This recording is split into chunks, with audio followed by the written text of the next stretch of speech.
सर्वप्रथम माँ सरस्वती को मेरा कोटि कोटि प्रणाम। आज हम पढ़ने जा रहे क्लास 8 की जो प्रश्नावली है 9.1। सबसे पहले हमारे जो मोटिवेशन स्लाइड के साथ हमारी वीडियो की स्टार्टिंग होती है, तो आज का मोटिवेशन स्लाइड है, यदि कोई तुम्हें रिजेक्ट करता है तो दुखी मत होना। लोग अक्सर महंगी चीजों को रिजेक्ट कर देते हैं और सस्ती चीजों को पसंद करते हैं। तो ये बात हमेशा याद रखना कि अगर आपको कोई रिजेक्ट करता है तो आपको दुखी नहीं होना है, क्योंकि महंगी चीजों को अक्सर रिजेक्ट कर देते क्योंकि और सस्ती चीजों को पसंद करते हैं। तो आपको बिल्कुल भी नाराज नहीं रहना है। कुल मिलाकर आपको हमेशा अपनी मेहनत पर ध्यान देना है। मेहनत एक ऐसी चीज है जो कि सब कुछ बदल देती है। तो आपको अपनी मेहनत पर कायम रहना है। कुछ कर दिखाना और कुछ कर दिखाने के लिए मेहनत बहुत जरूरी है। जहां तक मेरा मानना है, बिना मेहनत से कुछ नहीं होता, तो मेहनत करना बहुत जरूरी है। तो हम चलते हैं अपने जो टॉपिक है, मैं आज पढ़ाने जा रही हूँ प्रश्नावली 9.8 है, जो कि क्षेत्रमिति है, और जिसे हम सबसे पहले हम क्षेत्रमिति को समझना होगा, फिर ही हम इसे आगे सॉल्व करेंगे। तो क्षेत्रमिति का जो है, क्षेत्रमिति क्या चीज है? क्षेत्रमिति वह शाखा है जिससे हम किसी आकृति द्वारा घेरे गए स्थानीय सतह के आकार का मापन करते, उसे हम क्षेत्रमिति करते। मतलब कोई भी आकृति है, उसका परिमाप निकाले, क्षेत्रफल, आयतन, पृष्ठीय क्षेत्रफल, चाहे कुछ भी हो, वो सब क्या है? क्षेत्रमिति। क्षेत्रमिति का शाब्दिक अर्थ ही क्या है? क्षेत्रमिति ऐसे ढेरे स्थानीय सतह के आकार का मापन करते, इसे हम क्षेत्रमिति कहते हैं। और इसका जो शाब्दिक अर्थ के बारे में बात करें तो उसका अर्थ होता है मापन, ठीक है, मापना। तो क्षेत्रमिति में कुछ भी डाउट हो, मतलब कोई भी आकृति हो, क्या दिया? क्षेत्रमिति वह शाखा है जिससे हम किसी आकृति द्वारा घेरे गए स्थानीय सतह के आकार का मापन करते हैं, उसे हम क्षेत्रमिति। तो क्षेत्रमिति में आयतन, परिमाप, पृष्ठ क्षेत्रफल कुछ भी हो सकता है, कोई भी आकृति हो सकती है। तो क्षेत्रमिति तो आपको समझ में आ गया। फिर हमारा फर्स्ट वाला जो क्वेश्चन है, सबसे फर्स्ट वाला क्वेश्चन है, वो हमारा कुछ इस तरह है कि एक मैच, मैंने यहाँ पर लिखा है, एक मैच के ऊपरी पृष्ठ सतह का आकार समलंब जैसा है यदि इसके समांतर भुजाएं 1 मीटर व 1.2 मीटर होता था। इन समांतर भुजाओं के जो बीच की दूरी हो 0.8 मीटर हो, तो उसका क्षेत्रफल हमें ज्ञात करना है। तो इसे किस तरह हमें सॉल्व करना है वो मैं आपको बताने जा रही हूँ। लेकिन सबसे पहले यहाँ पर हमें क्या किया? समलंब यहाँ है। तो हम जिस तरह क्षेत्रमिति का अर्थ समझे उसी तरह आपको समलंब आकृति क्या होती है उसके बारे में आपको पहले जानकारी होनी चाहिए। हालांकि जो क्वेश्चंस में दिया गया है वो चित्र मैंने यहाँ बनाया है, आप इसे समझ सकते हैं। लेकिन सबसे पहले मैं ज्यादा समय बर्बाद ना करते हुए समलंब आकृति क्या होती है वो समझाऊंगी। ऐसी चार भुजाओं से गिरी बंद आकृति, ऐसी चार भुजाएं होना बहुत जरूरी है। चार भुजाओं से गिरी बंद आकृति जिसके समूह भुजाओं का एक युग्म जोड़ा मतलब समांतर होता है, उसे हम समलंब आकृति कहते हैं। तो देखो मैंने यहाँ पर कोई आकृति बनाई है जिसे कि आप समझ सकते हैं। ये एक समलंब आकृति, हमें क्या बता? चार भुजाओं से घिरी 1 2 3 4 होनी चाहिए, और समांतर भुजा ए डी और बी से क्या है? समांतर। चाहे इन्हें कितने भी आगे बढ़ा दिए जाए, लेकिन इनके जो बीच की दूरी होगी वो कुछ यहाँ पर मैंने लिखा नहीं है, 8 है, 13 है, सपोज करो ये कितनी होगी? 9 के आसपास, 9 10 के आसपास होगी। तो ये जो दूरी होगी वो इसे ये रेखा आगे बढ़ती जाएगी, तो ये जो दूरी होगी वो कभी भी बदलेगी नहीं। तो इसे ही हम समांतर भुजाओं का एक जोड़ा कहते हैं, युग्म भी कह सकते हैं। और अगर इसके परिमाप की बात करें तो चारों भुजाओं का योग, चारों भुजाओं का योग उसका परिमाप है। और क्षेत्रफल की बात करें समलंब आकृति तो 1/2 गुणा समांतर भुजाओं का योग, मतलब ये समांतर भुजा ये वाली और ये भुजा इनटू ऊंचाई ये होती है। तो आपको ये समझ में आ गया है, इसे हम साइड में रख देते हैं। फिर हम फर्स्ट वाला जो क्वेश्चन है इसे सॉल्व करते हैं। तो इसे हमें क्या पूछा? पहले क्वेश्चंस को समझ लेते हैं। समांतर में एक मेज है, कोई मेज का टेबल, मतलब टेबल बोल सकते हैं। ऊपर का सतह का आकार जो समलंब जैसा है, ये समलंब के जैसा ऊपर वाला आकार है, ये थोड़ा सा इस तरह है। तो इसके यदि समांतर भुजाओं 1 मीटर और 1.2, ये 1 मीटर और ये 1.2, तथा इन समांतर भुजाओं के बीच की जो दूरी है 0.8, ये 0.8 हमें बताई गई है। तो इसका क्षेत्रफल ज्ञात करना है। तो ये आपको समझ में आ गया, ये पूरा ये जो जनरेटर हमें क्षेत्रफल था, उसे विधि पूरा करते हैं।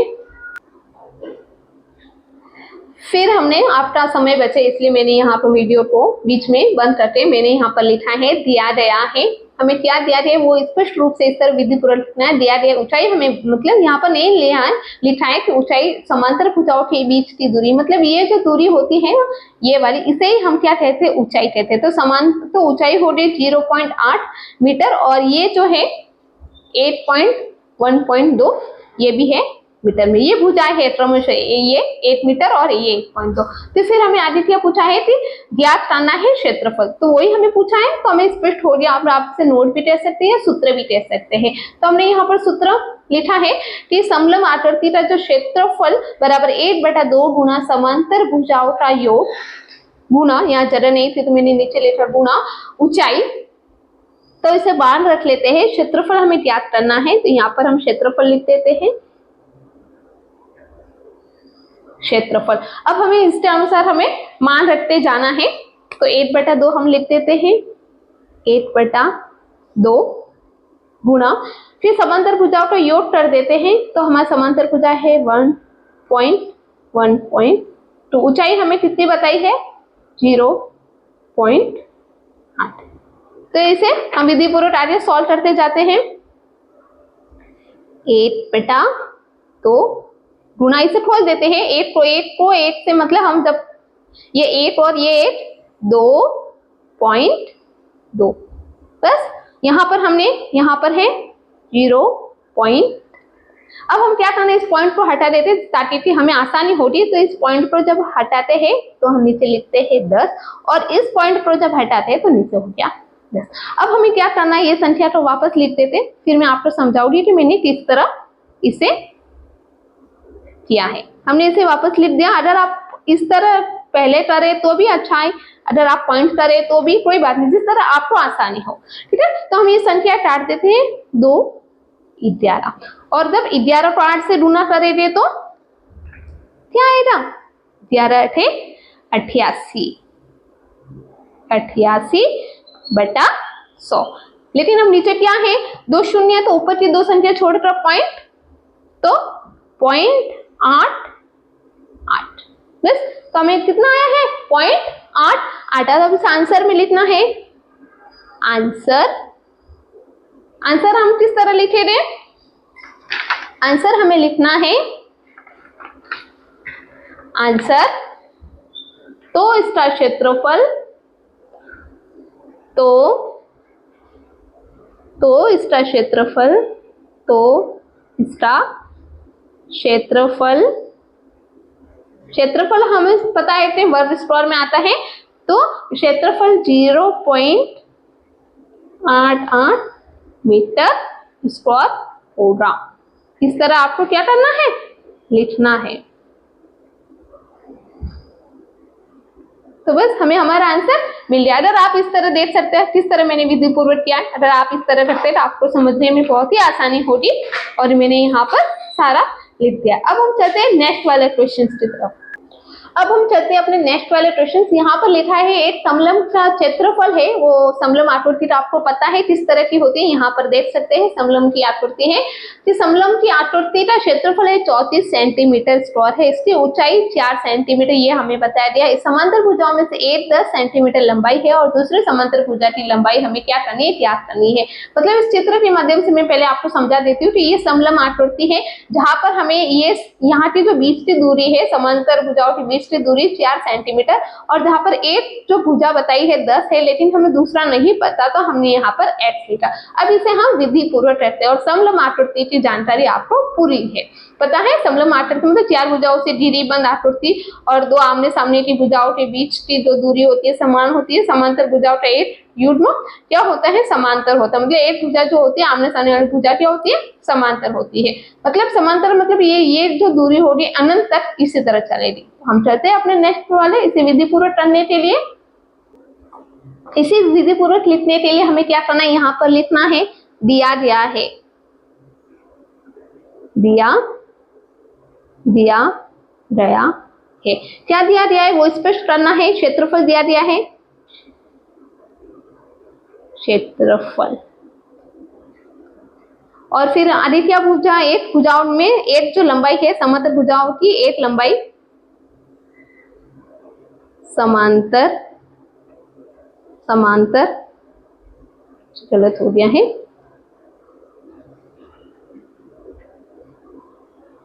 समांतर भुजाओं में से एक की लंबाई, में से एक लंबाई, एक लंबाई, ठीक है। और हमें फिर यहाँ पर लिखना है ज्ञात करना, ज्ञात क्या करना है वो भी हमें यहाँ पर लिख देना है। तो क्षेत्रफल हमें कितना बताया था, 34 सेंटीमीटर स्क्वायर, और एक जो लंबाई थी वो हमें प्रश्न में कितनी बताई है, 10 सेंटीमीटर, और हमें दूसरी तो हमने क्या माना है, x माना है। ज्ञात करना है, क्या ज्ञात करना है, दूसरी भुजा की लंबाई, दूसरी भुजा की लंबाई, या फिर इसे इस तरह समांतर भुजा की लंबाई, समांतर भुजा की लंबाई, इस तरह आप लिख सकते हैं। या फिर हमें नोट करना है, मतलब सूत्र लिखना है। सूत्र हमारा क्या है, समांतर क्षेत्रफल 1/2 गुना हमने पढ़ा था ऊंचाई, ऊंचाई तो पहले लिखो बाद में लिखो, जिस तरह आप लिखना पसंद करते हैं, समांतर भुजाओं का योग, समांतर भुजाओं का योग, समांतर भुजाओं का योग, ठीक है। फिर इसे हम आगे किस तरह करेंगे, यहाँ पर लिखना है सूत्रानुसार मान रखने पर, सूत्रानुसार मान रखने पर, मान रखने पर, इस तरह आप विधि पूर्वक करते हैं तो बहुत ही सुंदर दिखता है, और इस तरह आपको करना है। फिर हमें विधि पूर्वक मान रखना है, तो 1/2, लेकिन क्षेत्रफल हमारा क्या था वो भी हम यहाँ पर लिखते 34, क्षेत्रफल जो था हमारा 34।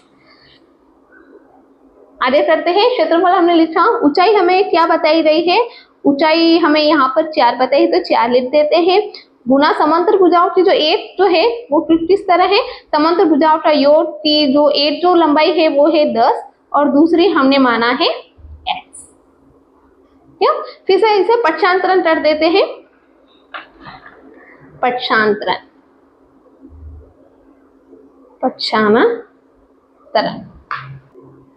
पक्षांतरण करने पर हम पक्षांतरण तो कर देते, लेकिन ये संख्या इसे और आसान बना देते हैं, 2 और 2 दूनी 4, तो ये संख्या 2 से कट रही है। यहाँ पर ये संख्या जो किस तरह है, ये है गुणा में, तो इस तरफ आ जाएगी तो क्या होगा, भाग में हो जाएगी, तो हम इसे इस तरह लिख सकते हैं 34/2, और पीछे जो बचा है उसे कुछ इस तरह लिख देते हैं 10 प्लस, तो अब यहाँ पर हमें कितना है, 2 में 34 का भाग जाएगा, तो 2 और 2 सत्ते 14, तो मतलब ये हो गया। अब यहाँ पर हमें वापस पक्षांतरण होगा 10 प्लस x। अब हमें यहाँ पर ध्यान देना, ये जो 10 है इस तरफ आ जाएगा तो क्या होगा, ये हो जाएगा माइनस में, बराबर x। अब 17 में से 10 चले जाएगा तो पीछे क्या बचेगा, पीछे बचेगा 7 बराबर x, और हमारा 7 किस में है, सेंटीमीटर में है, तो ये आ गया सेंटीमीटर। अब हमें आंसर लिख देते हैं नीचे, आंसर, तो दूसरी समांतर भुजा, तो दूसरी समांतर भुजा की लंबाई,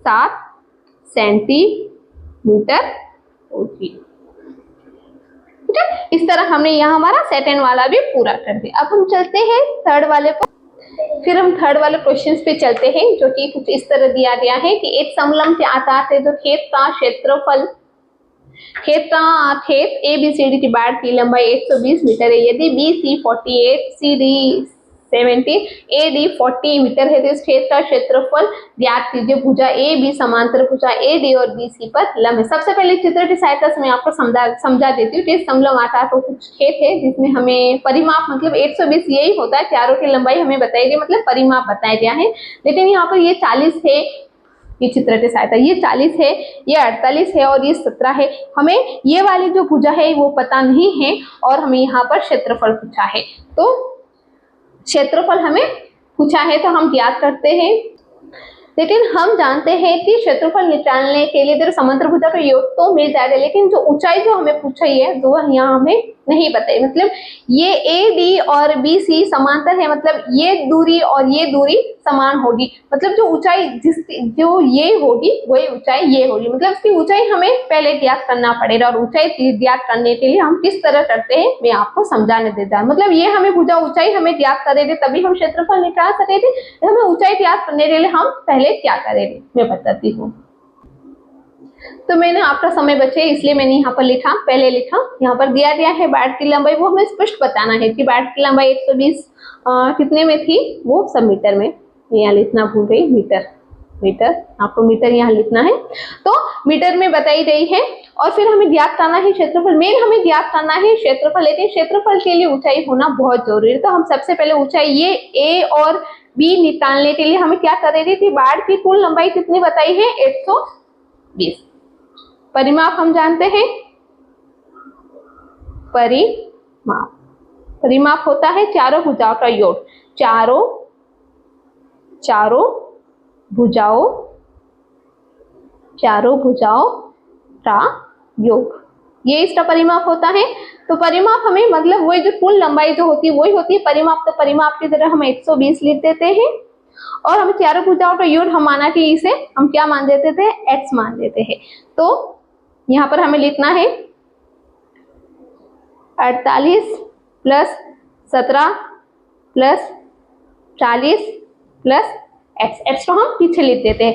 तो फिर यहाँ पर 120 बराबर हम इसे प्लस करते हैं 7 और ये 8 और ये 0, मतलब 7 दूनी 14 और 15 हासिल लगी 1, 4 और 5 6 और 4 10, तो कितना आता है 105। अब यहाँ पर हमें क्या करना है, यहाँ पर हमें पक्षांतरण करना पड़ेगा।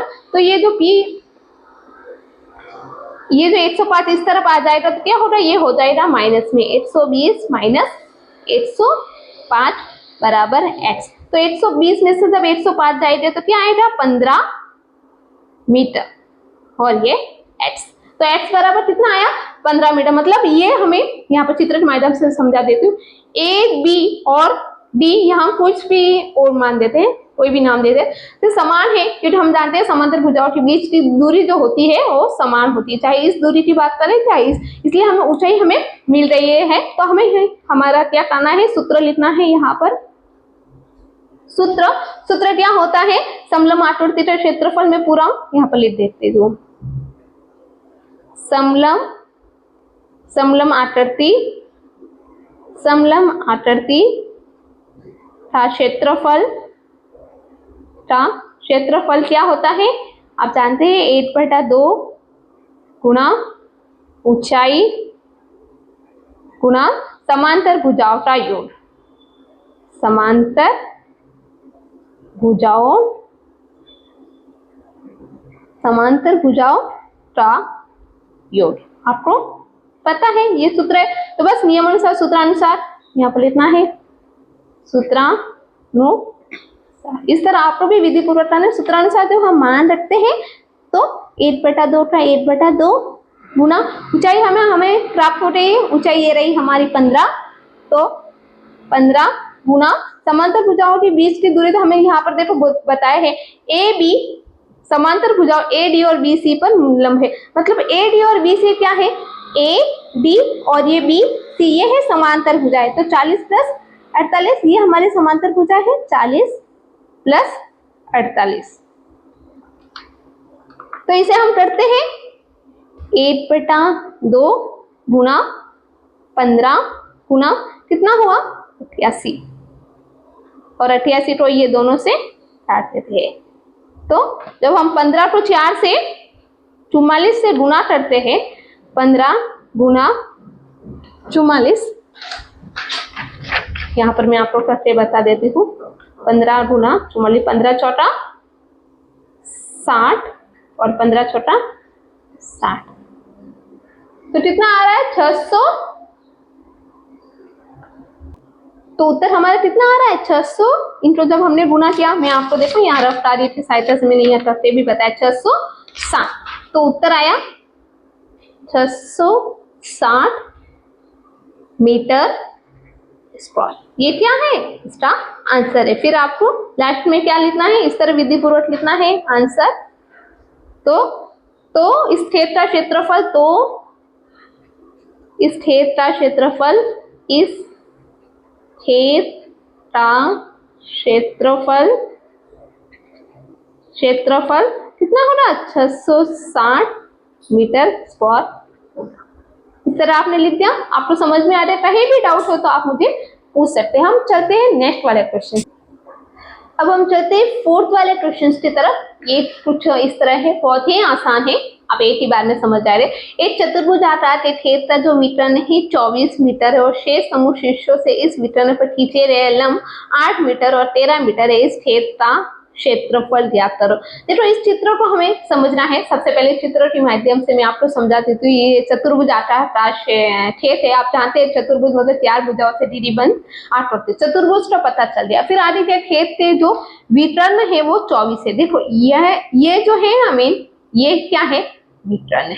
क्या है, ये विकर्ण है। और फिर पूछा है, फिर हमें बताया है विकर्ण से खींचे गए लंब 8 मीटर और 13 मीटर। यहाँ पर उन्होंने लंब खींचे है, इसे आधार मानते हैं। यहाँ पर उन्होंने लंब खींचे इस विकर्ण पर, एक जो 13 मीटर का बताया है और एक हमें 8 मीटर का बताया गया। और हमें पूछा है कि इस पूरे जो खेत का हमें क्या बताया गया है, हमें क्या करना है, क्षेत्रफल ज्ञात करना है। तो यहाँ पर स्पष्ट रूप से दिख रहा है कि ये जो 24 मीटर वाला जो विकर्ण है, ये चतुर्भुज को 2 भागों में बांट रहा है, मतलब 2 त्रिभुज में बांट रहा है। तो हम यहाँ पर चतुर्भुज का क्षेत्रफल मतलब न लगाते, हम यहाँ क्या करेंगे, यहाँ पर ये दोनों त्रिभुज का क्षेत्रफल निकालेंगे। और त्रिभुज का क्षेत्रफल निकालना बहुत ही आसान है।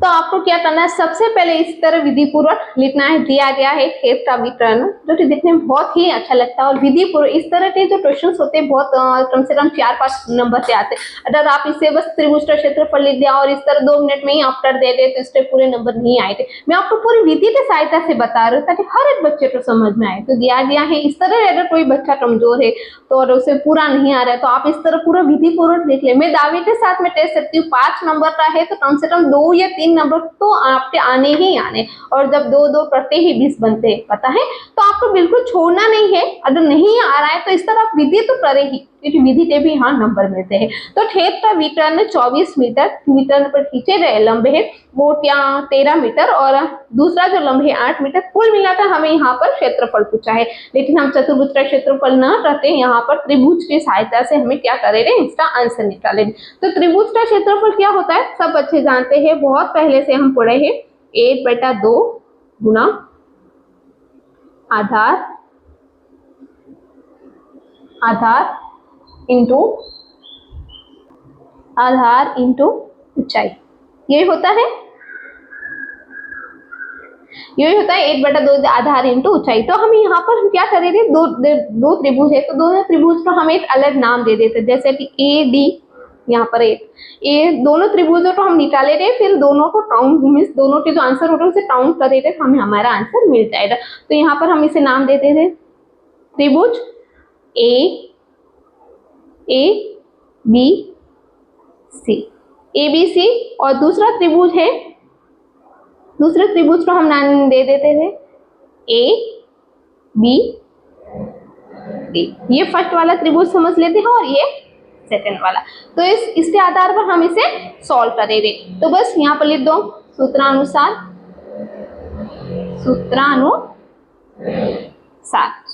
हम कर देते हैं।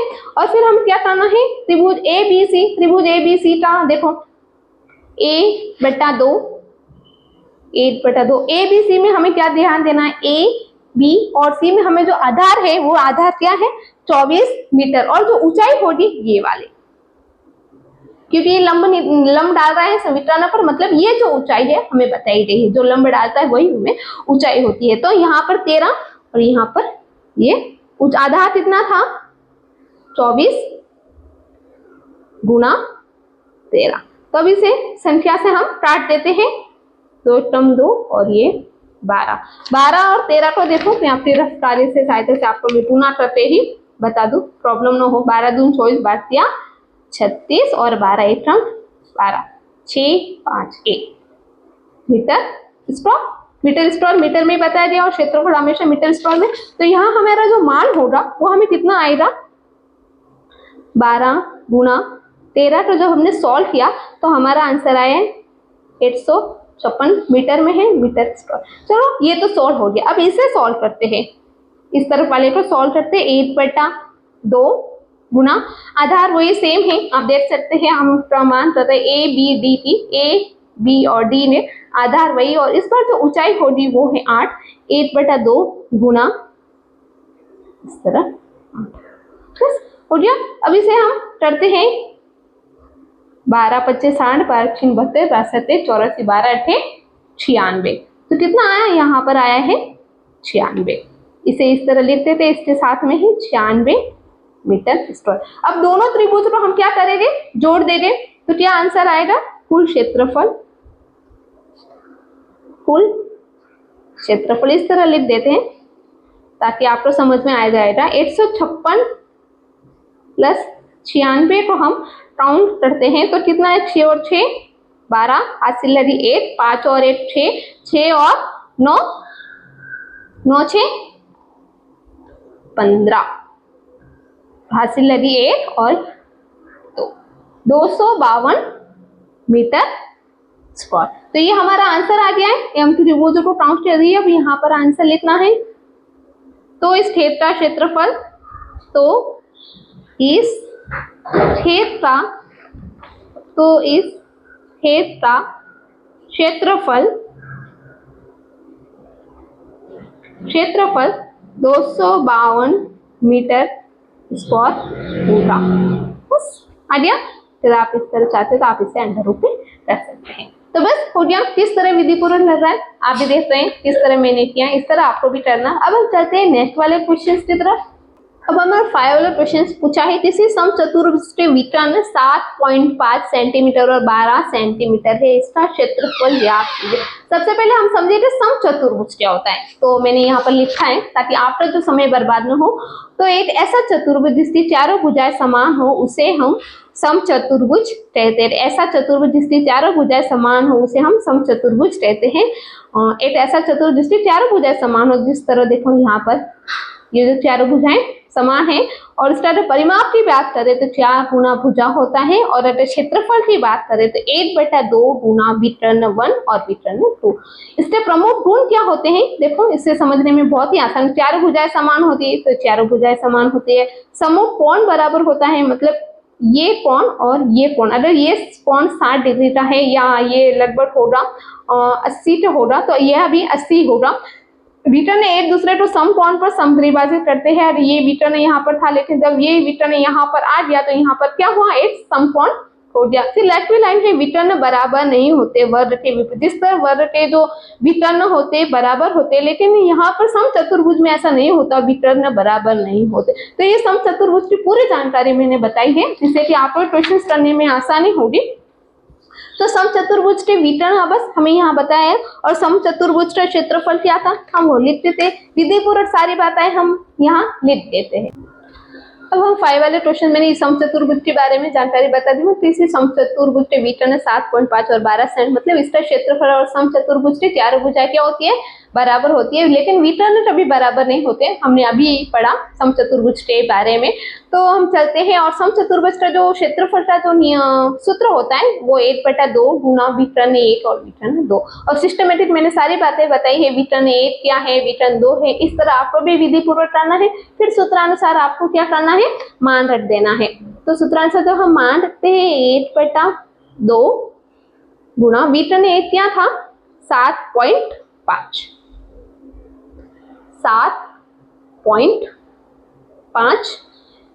गुना दूसरा जो है वो है 12। तो इसे आगे सॉल्व करते हैं, पॉइंट को हटा देते हैं ताकि आपको आसानी हो।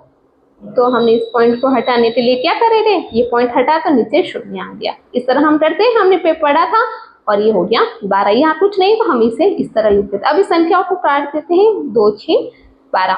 तो यहाँ पर हमें क्या लिखना है, 75 गुना 6/10। अब इसे एवं को तो लिखने की जरूरत नहीं है, रफ्तारी की सहायता से हम 75 को 6 से गुना कर देते हैं। 6 5 30, 6 6 36, 6 7 42 और 3 45, तो कितना है 450। तो यहाँ पर रख देते हैं 450 बटा 10, ये शून्य से शून्य काट दो, पीछे राशि जो बची है वो बची है 45। हमारे जो सेंटीमीटर में थी सारी जो इकाई जो थी हमें मीटर में बताए गए थे, तो आंसर भी कितना होगा सेंटीमीटर स्क्वायर, और क्षेत्रफल हमेशा वर्ग में होता है, यहाँ पर हम क्षेत्रफल लिख देते हैं क्षेत्रफल, और उत्तर में आंसर विधि पूर्वक आपको लिख देना है। विधि पूर्वक क्या लिखेंगे आप, तो इसका क्षेत्रफल, तो इस समचतुर्भुज का क्षेत्रफल, इस समचतुर्भुज का क्षेत्रफल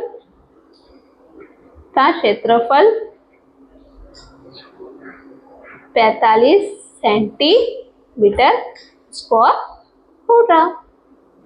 सर 75 मैंने क्वेश्चंस कर दिए, आशा है आपको हर एक क्वेश्चंस बहुत ही अच्छे से मैंने समझाया हो, तो आपको समझ में भी आया होगा। फिर भी अगर कुछ भी डाउट हो तो आप मुझे पूछ सकते हैं।